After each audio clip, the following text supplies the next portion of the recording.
In this video, I'm going to show you how to fix Adobe Premiere Pro scale keyframes not working.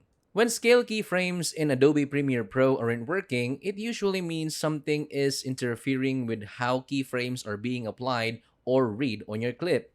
Here are the main reasons and fixes you can try step by step. First, check you're animating the right property. Make sure you're keyframing scale under effects control, then motion, not under another effect. Sometimes users accidentally keyframe the wrong effect, like for example, transform effect instead of the main motion settings. Second, verify keyframe placement. Scrub the playhead and confirm that the diamond-shaped keyframes are appearing in the timeline of the effect controls panel. If you only added one keyframe, scaling won't animate. It needs at least two different values at different points.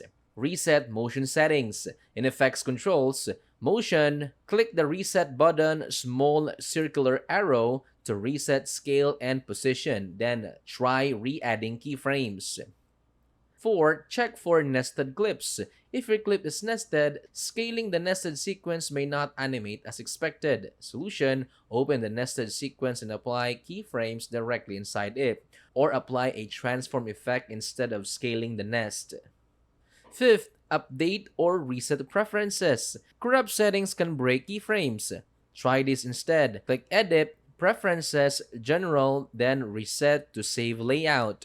Or hold Alt Windows while launching Premiere Pro to reset preferences. And lastly, update graphics drivers in Premiere. Sometimes scaling glitches are GPU related. Update GPU drivers NVIDIA, AMD, or Intel. If a problem persists, try switching renderer.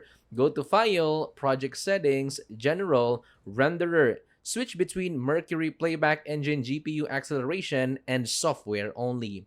And that's it. That's how to fix Premiere Pro scale keyframes not working.